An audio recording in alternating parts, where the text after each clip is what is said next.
Poin terakhir, kesamaan kisah Abraham dan Lot. Nah, ini ada kesamaan. Ya, kalau kita baca ayat 6 dan ayat 7, ya. Dikatakan apa? Esau membawa istri-istrinya, anak-anaknya lelaki dan perempuan dan semua orang yang ada di rumahnya.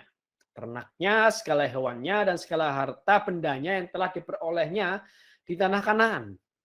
Lalu pergilah ia ke negeri lain, dan ia meninggalkan Yakub adiknya itu. Sebab apa?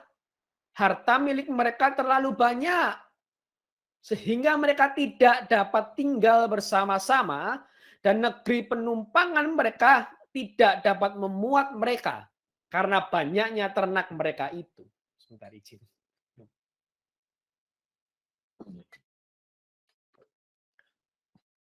Dan ini mirip dengan yang dialami oleh Abraham dan Lot dalam Kejadian 13 ayat 6 sampai 7. Dikatakan apa? Tetapi negeri itu tidak cukup luas bagi mereka untuk diam bersama-sama. Sebab harta milik mereka amat banyak sehingga mereka tidak dapat diam bersama-sama. Karena itu terjadilah perkelahian antara para gembala Abraham dan para gembala Lot. Waktu itu orang Kanaan dan orang Feris diam di negeri itu. Ada banyak kemiripan. Bahkan kemiripan dari kisah dari perikop malam hari ini itu bukan hanya di sini. Tapi kita bisa baca yang lain. Ya, pertama ini ya,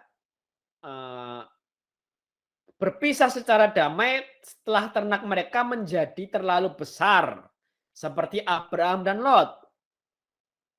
Lalu apa? Seperti dalam Kejadian 25 ayat 12 sampai 18, di mana keturunan Ismail diberikan setelah kematian Abraham untuk mempersiapkan sejarah Ishak dan Yakub. Jadi di sini penulis terakhir telah menyimpulkan keturunan Esau untuk mempersiapkan sejarah Yusuf. Minggu depan kita akan bicara tentang Yusuf.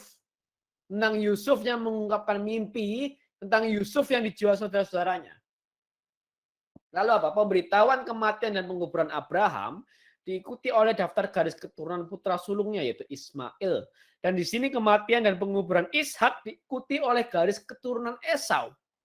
Garis-garis dari Ismail dan Esau diperkenalkan dengan rumusan ganda yang sama. Yaitu apa? Itu apa? Ini adalah keturunan dan seterusnya. Dan ini adalah nama anak-anak dan seterusnya. Jadi banyak kemiripan. Banyak kemiripan. Gitu ya. Dan tapi di samping itu, di samping kemiripannya ini, kenapa kisah ini dikisahkan? Kenapa tiba-tiba ayat 6 dan ayat 7 ini disematkan dalam daftar keturunan Esau? Karena di sini mau ditegaskan bahwa benar Kanaan itu hanya dijanjikan kepada Yakub. Maka Esau dengan semua kekayaannya dia pergi ke tanah Seir. Sedangkan Yakub dengan semua kekayaannya dia menetap di Kanaan. Yang menunjukkan apa? Bahwa janji Tuhan kepada Yakub atas tanah Kanaan pasti akan tergenapi. Ya, Yakub oleh penyelenggaraan ilahi karena Kanaan akan menjadi warisannya. Tanah perjanjian adalah milik Yakub dengan hak ilahi seperti halnya dengan Abraham. Nah, dari sini kita belajar apa? Ya, kita belajar ini. Seperti Lot pergi untuk menggenapan janji atas Abraham, begitu juga Esau pergi untuk menggenapi janji atas Yakub. Dan saya mau sedikit review ketika kita bahas Kejadian 13. Yaitu ketika Lot berpisah dengan Abram. Saat itu saya katakan bahwa arti Lot adalah selubung atau penutup. Maka kalau kita ganti kata Lot ini dengan kata penutup, maka dikatakan begini, setelah penutup itu dipisah, maka Tuhan memberikan janji kepada Abram. Nah, bisa jadi ada penutup atau selubung yang menghalangi kita menerima janji Tuhan. Yaitu dalam konteks Lot saat kejadian 13 yaitu apa? Menilai hanya dengan indera dan hati yang penuh keinginan duniawi. Maka waktu saat kejadian 13 saya katakan menilai hanya dengan indera dan hati yang penuh keinginan duniawi pasti membawa malapetaka.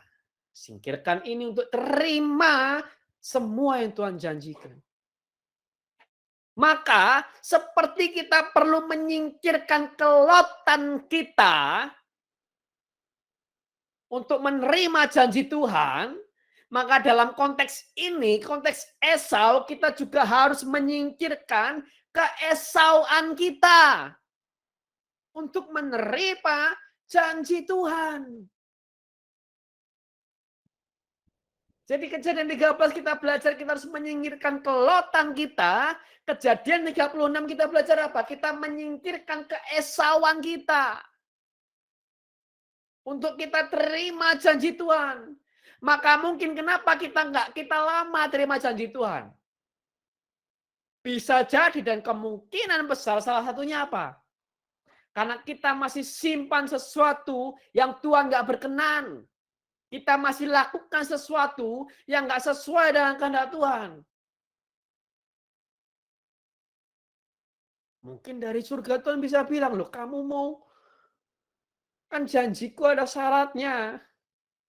Kamu mau ini terpenuhi, tapi yang apa aku kehendaki sama kamu nggak kamu penuhi. Ini yang menghalangi. Maka malam hari ini kita belajar, kita mau singkirkan keesauan kita untuk menerima janji Tuhan. Yaitu apa? Kita bahas ini ya, pasal-pasal sebelumnya. Pertama adalah menyepelekan. Kejadian 25:32, saud Esau, sebentar lagi aku akan mati. Apakah gunanya hak bagiku, hak kesulungan itu? Menyepelekan. Barang siapa yang dapat dipercaya perkara-perkara kecil, maka dia akan dipercaya perkara-perkara besar. Orang yang menyepelekan tidak dapat dipercaya hal yang kecil. Maka hampir pasti mereka tidak dapat dipercayakan hal besar. Ini yang perlu kita singkirkan. Keesauan yang pertama, menyepelekan. Ya. Yang kedua, menyimpan kepahitan dan dendam. Ya, Kejadian 27:41. Esau menaruh dendam kepada Yakub. Wah, ini sudah sangat sering saya bahas sebenarnya tentang kepahitan, tentang luka batin, tentang dendam. Ini sangat harus segera mungkin kita pulihkan bersama dengan Tuhan. Kalau nggak bisa sendiri, cari pertolongan. Cari pertolongan. Saya selalu ungkapkan itu. Ya, kalau kita nggak bisa sendiri, cari pertolongan. Berbahagialah kalau kita bisa lakukan sendiri. Tapi kalau kita nggak bisa lakukan sendiri, cari pertolongan. Itu yang kedua, keesauan yang harus kita tanggalkan, yang harus kita singkirkan untuk terima janji Tuhan. Yang ketiga apa? Tidak tunduk, memberontak, dan semaunya sendiri. Kejadian 26 ayat 34-35. Ketika Esau telah berumur 40 tahun, ia mengambil Yudit, anak Beeri orang Het, dan Basmat anak Elon orang Heri. Dan Basmat anak Elon orang Het menjadi istrinya. Kedua perempuan itu menimbulkan kepedihan hati bagi Ishak dan bagi Ribka. Dalam tafsiran dikatakan apa? Kemungkinan besar Esau tidak berkonsultasi dengan Ishak dan tidak berkonsultasi dengan Ribka. Masalah pasangan hidupnya. Nggak seperti Ishak dulu kepada Abraham. Nggak seperti Yakub kepada Ribka dan kepada Ishak. Tapi apa yang dilakukan Esau? Semaunya sendiri. Nggak mau diatur. Nggak tunduk, memberontak. Dan karakter ini, sorry to say, banyak dimiliki oleh generasi-generasi baru. Dengan kesombongan kita merasa kita tahu banyak hal, kita merasa orang-orang tua itu orang-orang yang nggak mengerti apa-apa, maka seenaknya sendiri kita lakukan apa yang kita anggap benar.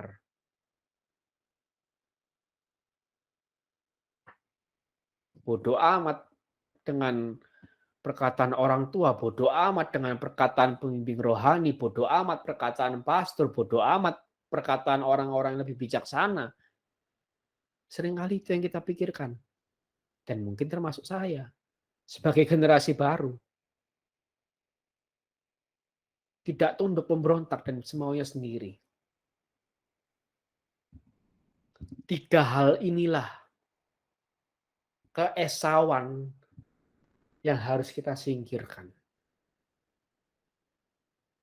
Keesauan yang harus kita tanggalkan untuk terima janji Tuhan.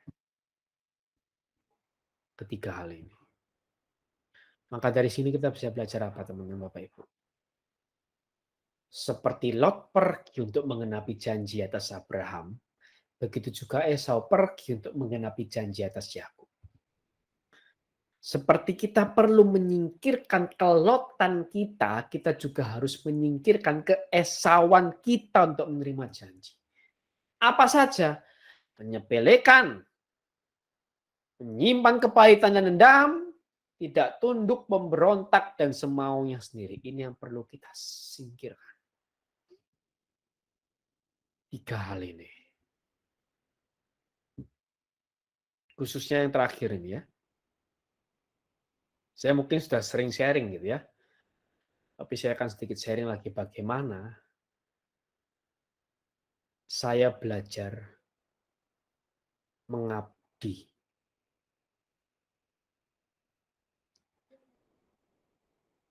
kepada seorang pembimbing rohani.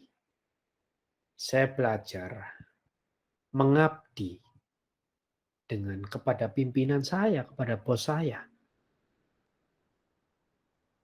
Dan alhasil apa? Sekalipun yes, I'm not a brightest man. Ya, saya bukan orang yang paling pintar di tim. Saya bukan orang yang paling cerdas di tim. Saya bukan orang yang mungkin bukan orang yang paling bisa diandalkan di tim.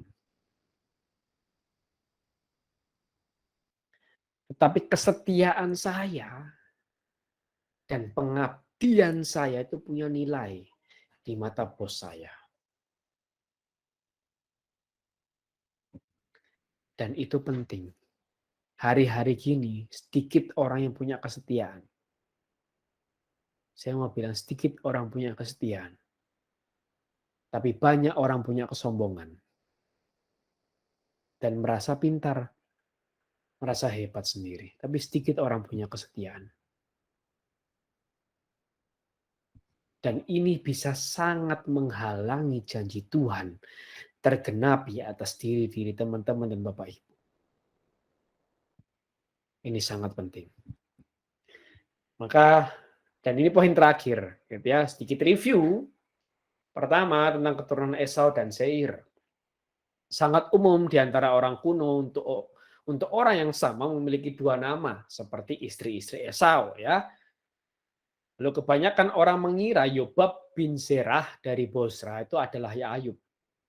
Tuhan saja menggenapi janjinya kepada Esau, apalagi kepada kita sebagai pengikut Kristus. Dan ketika kita merasa tidak penting atau ditolak, ingat Esau. Kalau Esau saja yang tidak penting, Esau saja yang ditolak, masih muncul hal baik dari keturunannya, apalagi dari diri kita. Yang kedua mengenai nubuatan atas Esau dan Yakub. Konflik Israel dengan Edom berlangsung hampir 15 abad. Nubuatan janji Tuhan tidak langsung terjadi, terkadang atau bahkan sering kali perlu waktu. Yesus Kristus sebagai keturunan Yakub bukan hanya menjadi raja atas Edom, tapi juga raja atas segala yang ada di langit, raja atas segala yang ada di atas bumi, dan yang ada di bawah bumi. Yang keempat, tunduklah kepada Allah dan lawanlah iblis, maka ia akan lari daripada.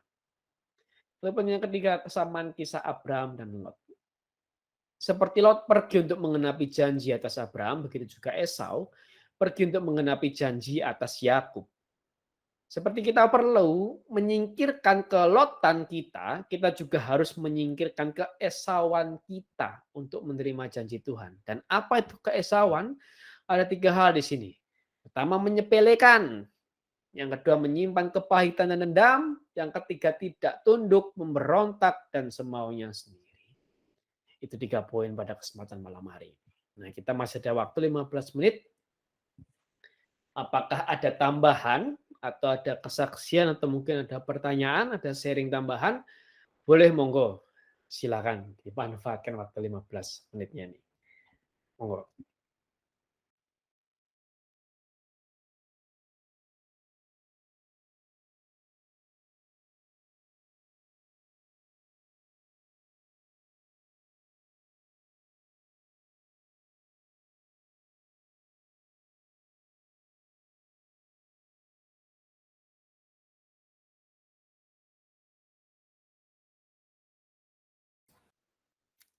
Ada?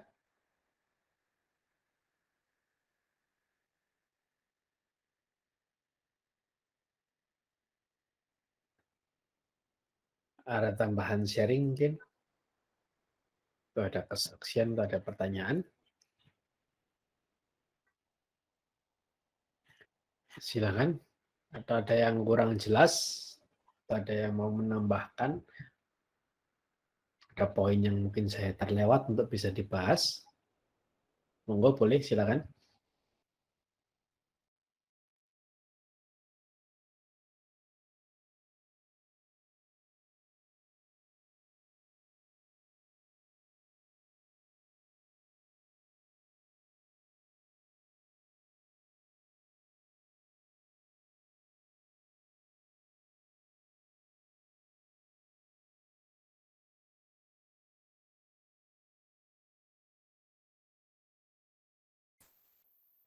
Tidak ada?